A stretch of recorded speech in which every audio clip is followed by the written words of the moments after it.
By the time Roman Viscari told the housekeeper to throw the pregnant maid out of his estate, no one at that table felt sorry for her. They were too busy watching him. Too busy watching the most feared man in the family sign away his dead brother's empire with the same cold hand he used to end arguments, alliances, and lives. She was supposed to leave quietly. That was the cruel beauty of it. No shouting, no mercy, no appeal. Just a bowed head, a week's pay, and the long walk into the night with a child in her womb, and nowhere left to hide. The child is his. And maybe that would have been the end of her, if she had only been what they thought she was. A servant, a mistake, a shame no one wanted near the table. But the moment Roman reached for the pen, the maid lifted her eyes and said one sentence that turned the entire room to stone.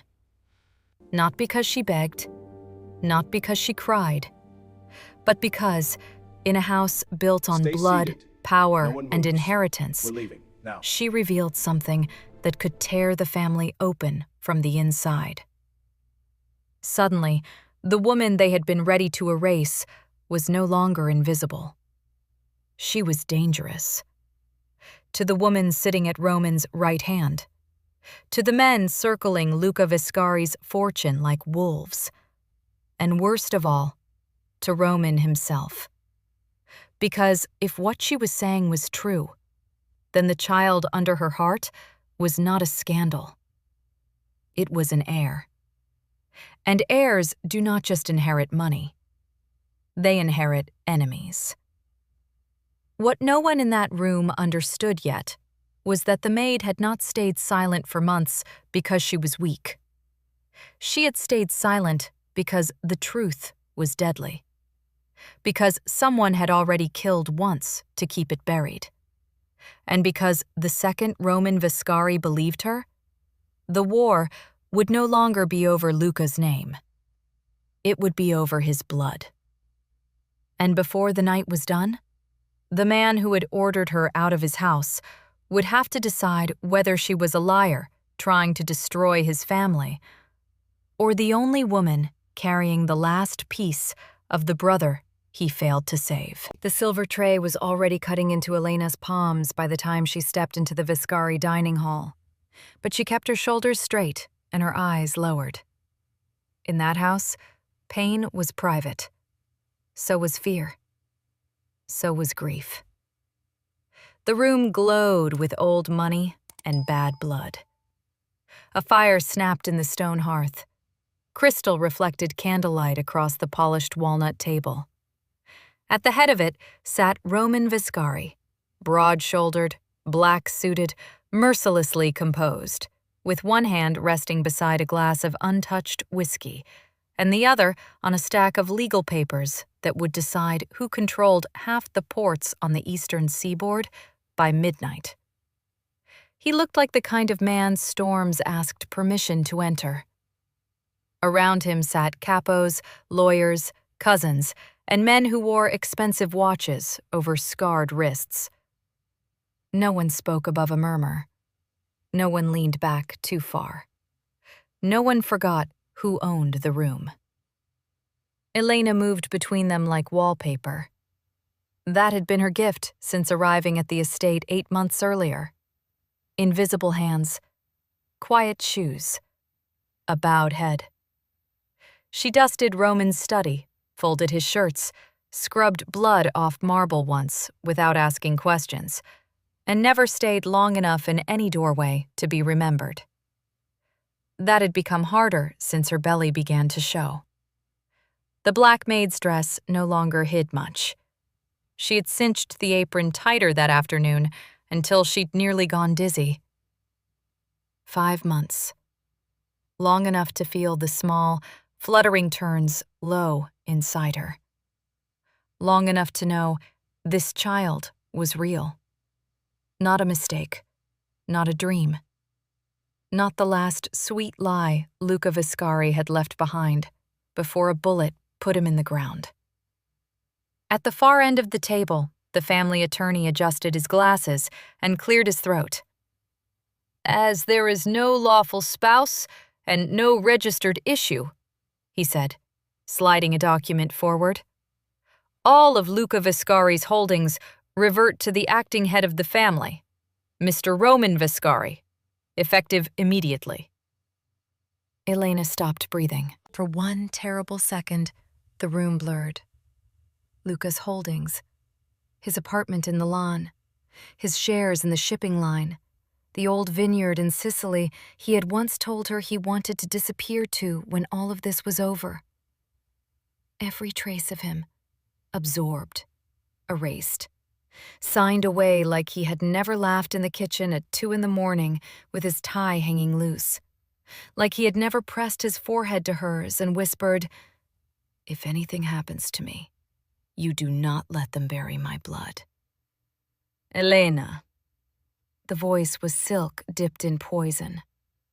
Bianca Conti sat at Roman's right hand in a cream dress that probably cost more than Elena made in a year. She had perfect posture, perfect lipstick, and the dead eyes of a woman who mistook cruelty for breeding. Her gaze had fallen to Elena's stomach. "Pour the coffee," Bianca said. "Or has standing become too difficult for you?" A few men smirked. Heat crawled up Elena's neck. She stepped forward, lifted the silver pot, and reached for Bianca's cup first. Her hands were steady. She had trained them to be. But the baby shifted sharply, a sudden turning ache that stole half a breath from her lungs. A drop of coffee landed on the saucer. It was nothing. Barely a stain. Bianca recoiled as if boiling oil had been thrown into her lap. "For God's sake!" Every head turned. "I'm sorry, ma'am," Elena said quietly, reaching for a napkin. Bianca stood before Elena could touch the china. Her eyes dropped again, slow and deliberate, to the curve Elena could no longer hide. Then she looked to the table, to the lawyers, to the men whose loyalty fed on scandal.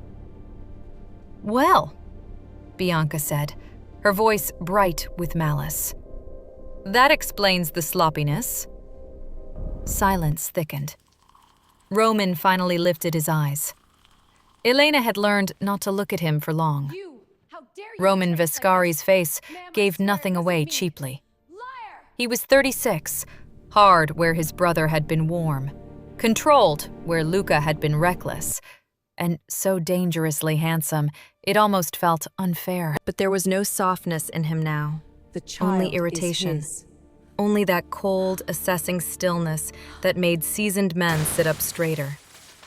He looked at her stomach once. That was enough. "How far along?" he asked. Elena swallowed. 5 months, sir. I need proof. Now. No one moved. Please, sir. The attorney lowered his pen. Bianca gave a soft, disgusted laugh. "And we are learning this tonight? Stay In the seated. middle of a family No one council?" moves. We're leaving now. Roman leaned back in his chair. "Who is the father?" Elena kept her gaze on the floorboards. "I would prefer not to say." The wrong answer. A dangerous answer. A few of the men exchanged looks. One of Roman's captains actually smiled, the kind of smile men wore when a servant girl's humiliation promised entertainment. Roman's voice dropped.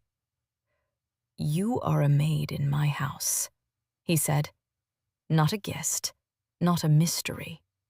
If you are carrying a child by one of my guards, one of my drivers, one of my men, then it becomes my business." "No one here touched me," Elena said. Bianca folded her arms. "How noble." Roman did not blink. "You hid a pregnancy under my roof for months, during a war, while federal eyes are on this family and every weakness matters. Either you are stupid or you are deceptive. I have no use for either." The words hit harder than a slap because of how calmly he said them. He turned to the head housekeeper without even looking away from Elena. "Pay her through the week, then remove her from the property." The room loosened instantly, as if everyone had been waiting for blood and had now been served it. Elena stood frozen. That was it. No question, no mercy, no chance to explain. Just gone. Bianca's mouth curved in satisfaction. One of the older women at the table looked away, embarrassed on Elena's behalf, but not enough to intervene. The attorney shuffled Luca's papers back into order. Roman reached for his pen. He was going to sign. He was going to take everything. He was going to erase Luca's name, and her child with it. Something inside Elena went cold and clear. "You can fire me if you want," she said. Roman didn't look up. "I already did." Her fingers tightened around the tray until the silver trembled. "Then, before your lawyer finishes those papers," she said, and this time her voice carried to every corner of the hall. "You should know the child I'm carrying is Luca Viscari's." The pen stopped. No one breathed. The tray slipped from Elena's numb hands and hit the floor with a violent metallic crash, but even that sound seemed smaller than the silence that followed. Roman lifted his head very slowly. Bianca laughed first, too loudly, too quickly. "Oh, please." No one joined her. Roman's gaze locked onto Elena's face, and for the first time that night, she made herself hold it. Really hold it. Whatever he expected to find there, greed, panic, calculation, he did not find it fast enough, because he did not speak. The attorney stared at Elena as if she had announced the moon had fallen into the sea. One of the captains muttered, "Jesus Christ." Bianca's composure cracked. "She's lying. Obviously, she's lying. Luca was dead 5 months ago." 4 months and 3 weeks, Elena said, without taking her eyes off Roman. That made it worse, because it was precise, because it was possible, because Roman knew exactly when his brother had died. Bianca turned on her. "You scheming little—" "Enough!" Roman didn't raise his voice. He didn't have to. The single word cut across the room like a blade. He stood. Every chair around the table seemed to shrink when he did. He came around the end of the table with the controlled grace of a man who had spent his life around violence and never once doubted he would be the one left standing after it. He stopped in front of Elena, close enough that she could smell cedar, smoke, and the winter air still trapped in his coat. "Elena," he said, very softly. "Look at me." She did. "If you are lying in my house," he said, "I will make you regret being born." Her heart slammed once, hard enough to hurt.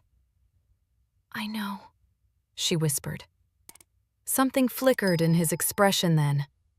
Not kindness, never that, but the first fracture in certainty. Roman held out his hand. "Proof." With shaking fingers, Elena reached under her collar and pulled free the thin chain she kept hidden beneath her uniform. A ring slid into view, warm from her skin. Heavy gold, black enamel crest, the Viscari wolf. Luca's signet ring. Roman went absolutely still. She had seen him angry, seen him cold, seen him return from funerals with blood on his cuff and nothing in his eyes. But she had never seen this. It was not shock exactly. It was something more dangerous. Recognition. He took the ring from her palm, and for the first time since she had known him, Roman Viscari looked as if the ground beneath him had moved. Because, engraved inside, where no outsider should have known to look, were 4 words his brother had once carved there with a knife at 17. "For the son I leave." Roman closed his fist around the ring. Then he turned to the room. "No one leaves this hall," he said. "No one makes a call. Bianca, sit down. Counselor, don't touch those papers." His eyes returned to Elena, The child is dark his. and unreadable now, but no longer dismissive. "You," he said, "are coming with me." And when he put his hand at the center of her back and led her toward the locked study at the end of the corridor, the entire house stayed silent Now. behind them, Please, sir. like everyone Show me. understood at once that whatever happened after that door closed would change the bloodline of the Viscari family forever. Stay seated. No one moves. Roman did not release leaving. her Now. until the study door shut behind them with a heavy click. The room was all dark wood and old power. Bookshelves climbed to the ceiling. A bar cart stood untouched in the corner. Rain tapped against the tall windows overlooking the east lawn, and somewhere below, the rest of the house was holding its breath. Elena took one step back. Roman noticed. His hand dropped from her back at once, but not out of gentleness, out of control. Everything about him now was control stretched so tight it had become dangerous. "Talk," he said. She stood near the desk, one palm pressed low against her stomach, as if the child inside her could somehow steady her. "I was trying to. You announced in front of my entire council that my dead brother got the Maid pregnant." His voice stayed quiet, which made it far worse. "That is not talking. That is lighting a match in a room full of gasoline. I said it because you were about to sign him out of existence." Roman's jaw flexed. For 1 second, Luca appeared between them without being there at all. In the old ring. In the words Elena had used. In the insult hidden beneath what she had just said. Roman moved behind the desk, but did not sit. He set the ring down carefully, as if he did not trust himself to hold it another moment. "How long were you with him?" Elena hesitated. Roman's eyes sharpened. "Do not start lying now. You won't survive it." 6 months, she said. "Not in the beginning. In the beginning, he barely noticed me. Then, one night, he came into the kitchen at 2 a.m. looking for coffee because he'd been awake for 30 hours. And I told him if he drank another cup, his heart would explode." Against all logic, something almost changed in Roman's face. Not amusement. Something older. Familiar. "He laughed," Elena said. "I didn't know that mattered then." Roman looked away first. It mattered. To him. The silence that followed was thinner, more dangerous, because grief had entered it. "He kept this from me," Roman said at last. "Yes." "Why?" "Because he didn't trust this house." That landed exactly where she knew it would. Roman's stare snapped back to her. "Explain." Elena drew a slow breath. "He thought someone around your table was feeding information outside the family. He never proved it, but shipments kept getting hit. Meetings kept getting anticipated. Men he only spoke about in private were suddenly being watched. He said if anyone knew about me, knew about the baby." She swallowed. "We would become leverage before we became family." Roman said nothing. But the stillness in him changed. Not disbelief. Calculation. "Elena," he said, "my brother suspected betrayal every other week." "No." She shook her head. "Not like this. Near the end, he was scared." Roman's expression hardened at once, as if she had crossed a line only he was allowed to approach. Luca Viscari did not scare easily. "I know." Her voice broke despite her effort to keep it level. "That's how I know it was real." The words hung between them. Roman came around the desk slowly, not stalking her, not threatening, but studying.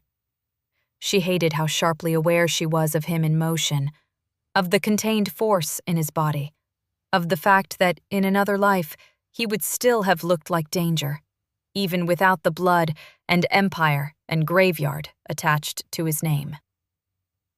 "Did he tell you who?" Roman asked.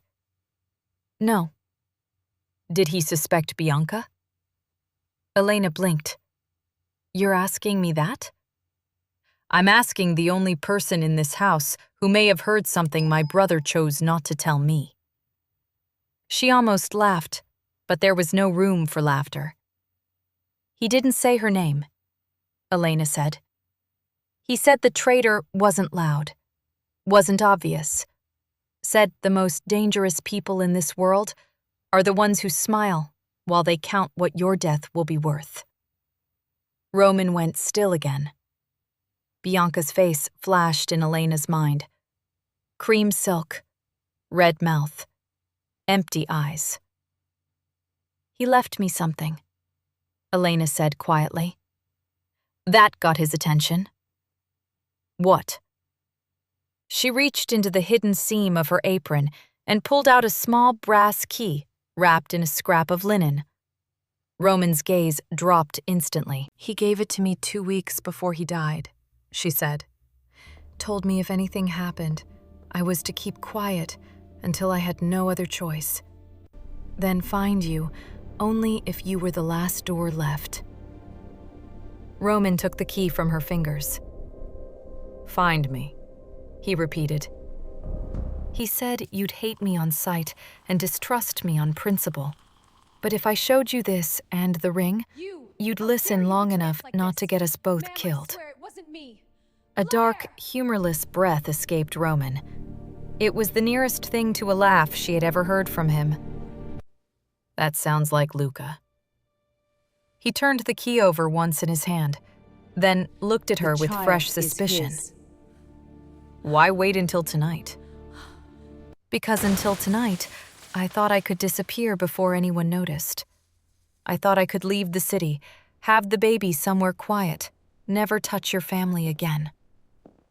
Her voice trembled, but she did not lower it.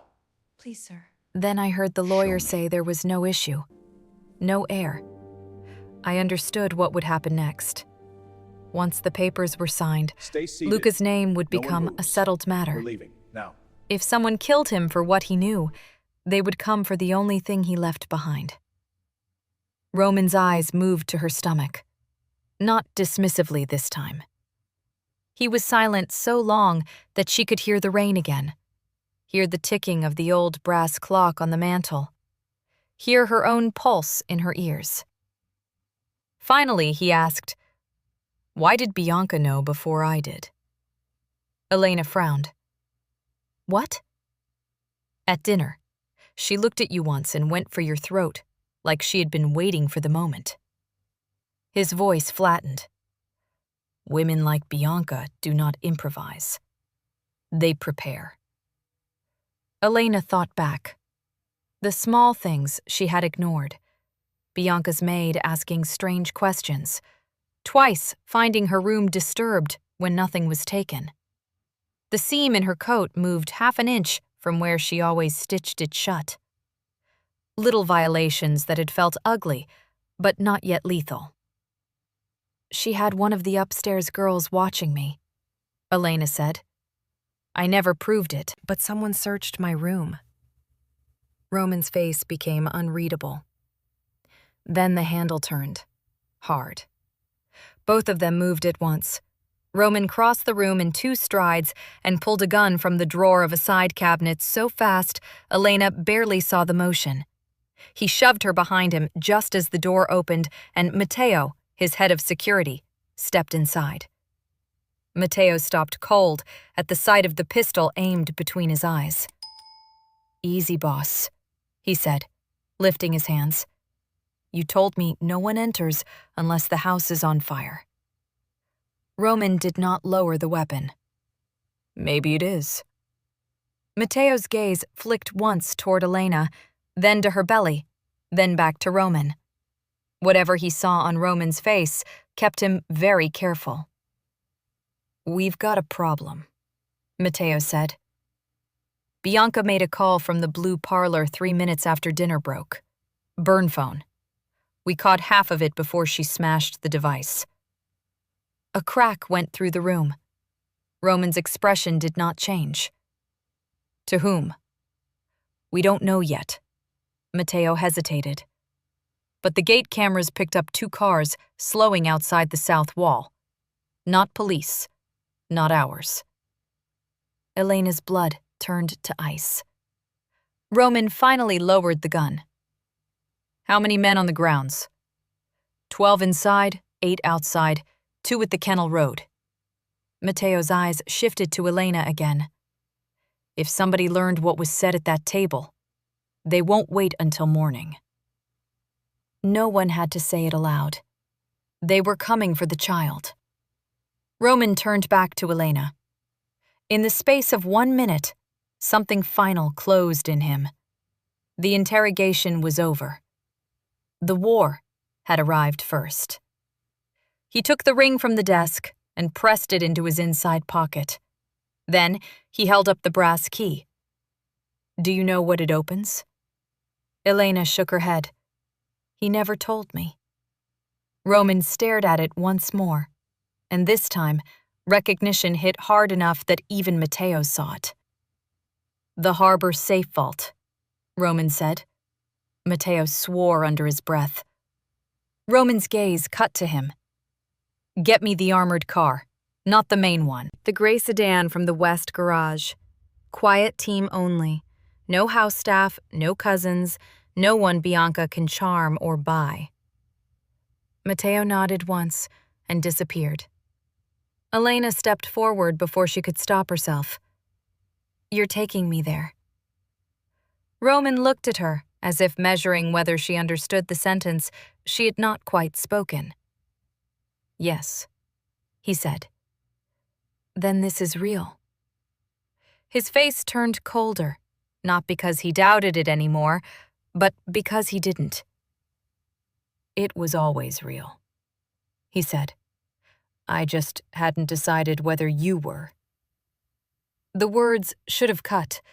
Instead, they landed like truth. He went to the coat stand and pulled down a black cashmere overcoat, then crossed back to her. "Put this on." She hesitated. Roman's eyes flashed. That was not courtesy. Elena slipped into the coat. It swallowed her whole, warm from the room and carrying his scent, dark and clean and expensive. He stepped closer to fasten the front himself, his knuckles brushing the curve of her stomach for the briefest second. Both of them froze. The baby moved. A small, unmistakable flutter against his hand. Roman looked down as if he had been struck. Elena forgot how to breathe. For the first time all night, all month, maybe all the years grief had hardened him, Roman Viscari's face emptied of power and calculation and became something raw. Not tenderness. Not yet. But blood recognized blood. When he lifted his eyes back to hers, they were darker than before. "If that child is Luca's," he said, each word precise, "then anyone who comes for you dies." A gunshot cracked somewhere downstairs. Then another. Voices erupted in the corridor. Matteo shouted from beyond the door. "Boss, they're inside!" Roman moved before the echo of the second shot died. He shoved Elena toward the bookcase at the back of the study, caught the edge of a carved panel, and yanked. The shelves split down the middle with a groan, opening onto a narrow stone passage she would never have found in 100 years of cleaning the house. "Inside," he said. What about Matteo? "Matteo knows his job." The child That is meant his. Matteo might die. The thought hit Elena hard enough to steal half a breath. But Roman was already firing through the doorway. 2 quick shots. Precise. Controlled. Not the rage of a frightened man. The efficiency of one who had been preparing for betrayal his entire life. Show me. A body hit the corridor floor. Roman caught Elena's wrist and pulled her into the hidden passage, just Stay as seated. bullets ripped through one the study moves. windows behind We're them, leaving. Now. exploding glass across the desk. He slammed the panel shut, plunging them into darkness, broken only by the thin amber strips of floor lighting buried low in the stone. The walls were close. The air smelled of dust, iron, and old secrets. Elena stumbled. Roman steadied her instantly, one hand at her elbow, one still holding the gun. "Can you walk fast?" "Yes." "Good. Do not stop unless I tell you." They moved through the passage in sharp silence, Roman half a step ahead, every part of him tuned outward. Somewhere beyond the walls, the estate had become chaos. Shouting, more gunfire, feet pounding polished floors, men screaming orders and prayers and names they would not finish saying. "Elena," Roman said without turning, "when we get outside, you stay behind me." "No." He stopped so abruptly she nearly ran into him. She heard his breath leave his body once through his nose. Dangerous, controlled, furious. "No," he repeated. "If they came for the baby, then they came prepared for you too. I am done being carried from one locked room to another while men decide whether I live." Even in the half-dark, she felt the full weight of his stare. Then, to her surprise, he nodded once. "Fine," he said. "Then listen carefully. The west garage opens behind the chapel. Matteo will send the gray sedan there if he's still standing. If he's not, I drive. If I tell you to duck, you duck. If I tell you to run, you run. And if anyone but me opens your door, you shoot them." He reached into his coat and pressed a small pistol into her palm. Cold metal. Heavy. Real. Elena looked up. "You think I know how?" Roman resumed walking. Luca would not have left that part to chance. The passage ended behind the chapel sacristy. Roman pushed through a concealed hatch, scanned once, then led her into the freezing night. The estate grounds were lit in broken slices by security lamps and muzzle flashes. Men were moving across the lawn. 2 near the fountain went down almost at once, dropped by fire from the roofline. Roman didn't slow to see whose men had won that exchange. He kept Elena low and fast along the stone wall until the west garage came into view. The gray sedan was there. So was Bianca. She stood beside the open driver's door in her cream dress, hair untouched by the rain, a pistol in one hand and the other wrapped around Matteo's phone. Matteo himself was on one knee against the wall, blood soaking through his shirt, while 2 armed men held him in place. Bianca smiled when she saw them. "I was wondering if you'd use the tunnels," she said. "Luca always said Roman trusted walls more than people." Roman stepped in front of Elena. "Let him go." Bianca tilted her head. "You still speak as if you are in charge." The men beside her were not Viscari soldiers. Their posture gave them away. Mercenaries. Clean jackets, blank eyes, bought muscle. the kind that killed for invoices, not loyalty. Elena felt the old terror climb her spine, but this time something stood up inside it. Luca's face, the ring, the child under her heart. She stayed where she was. Roman's voice went flat. "You sold my brother." Bianca gave the smallest shrug. "Your brother was sentimental. Sentimental men leave cracks in empires. You were going to marry into this family. I was going to improve it." Her eyes flicked toward Elena with undisguised contempt.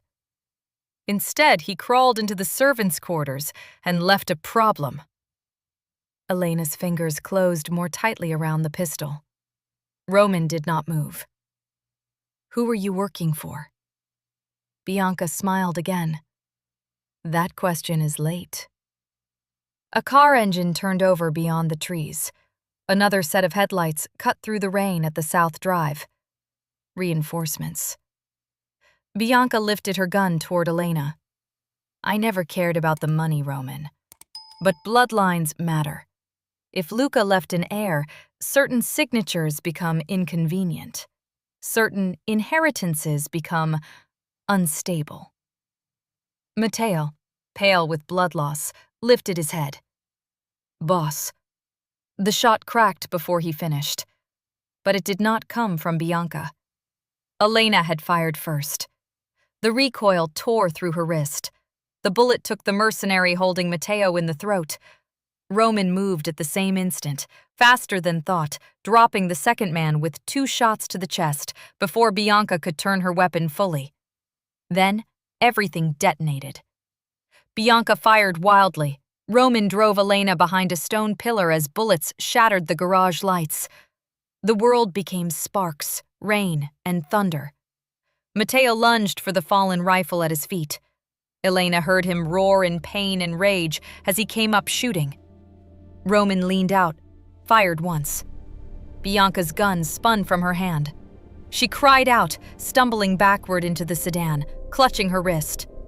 Roman crossed the distance between them before the echo faded. He seized her by the throat and slammed her against the car hard enough to dent the door. "Who?" he asked. Bianca was laughing through the pain. "You really don't know." Roman tightened his grip. Headlights swept across the gravel. The second car had arrived. A tall man stepped out beneath an umbrella, silver-haired, immaculate, with the easy calm of someone accustomed to ordering death from a distance.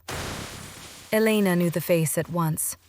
Vittorio De Luca, Roman's godfather, Luca's oldest political ally, a man the family kissed on both cheeks at Christmas. I need proof.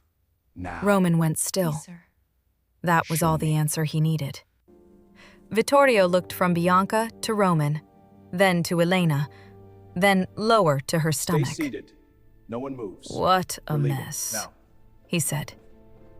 Matteo spat blood onto the gravel. Traitorous old bastard. Vittorio ignored him. "Luca forced my hand. He began asking questions about accounts that were not his concern. Then the girl became pregnant, and suddenly his foolishness threatened to become permanent." Elena felt Roman's body change beside her. Not anger, something colder. Final. "You killed my brother," Roman said. "No," Vittorio replied. "I preserved what men like you inherit, and men like him squander." Roman handed Elena the keys to the sedan without looking at her. "Get Matteo in the back." She stared at him. "Roman, that was not a suggestion." There was something in his voice now that made argument impossible. Not because it was cruel, because it sounded like goodbye. Elena dragged Matteo toward the rear door while Roman walked into the rain. No cover, no rush, no fear. Vittorio frowned. "Roman." "You came yourself," Roman said. That was pride. Pride makes men sloppy. More shots erupted from the eastern wall. Viscotti men. Real ones this time. They poured onto the yard from both sides, surrounding the drive in a tightening crescent. Vittorio's mercenaries turned too late. The firefight was brutal and short. When it ended, 3 of Vittorio's men were dead. 1 was crawling, and Bianca was on her knees in the gravel, staring at Roman as if she had only just understood what kind of man she had been trying to outplay. Vittorio dropped the umbrella. For the first time, he looked old. Roman stopped in front of him. Luca died thinking family had done this. He was right, Vittorio said. Roman shot him once through the heart. No speech, no second chance, no witness left breathing who could turn the moment into theater. Just justice, hard and immediate.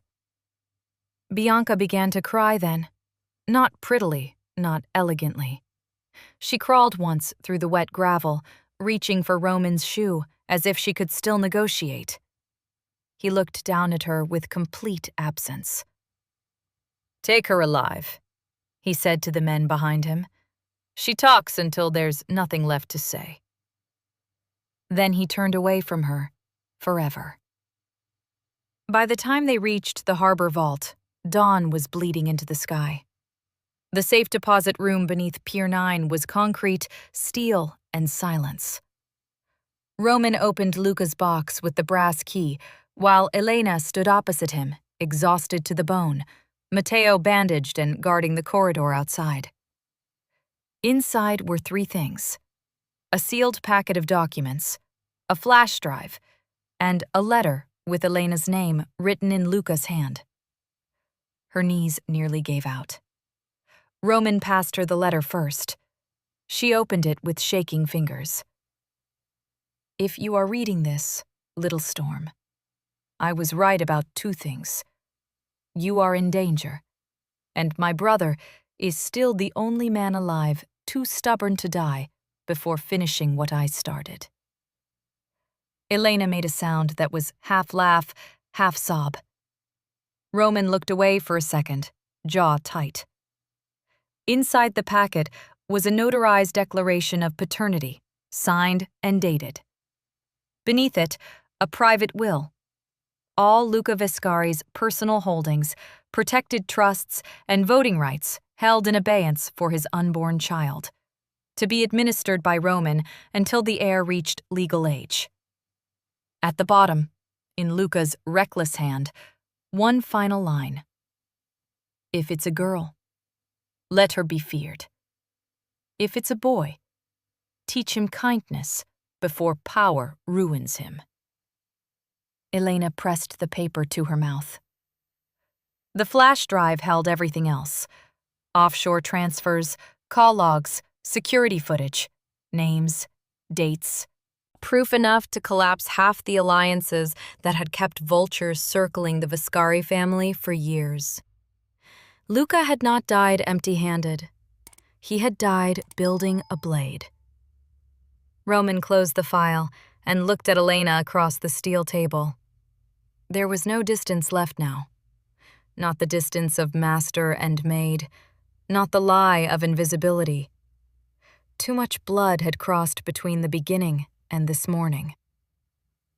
"He made me guardian," Roman said quietly. "Yes." "He trusted me with both of you." "Yes." The room went still. Elena had thought safety would feel like relief.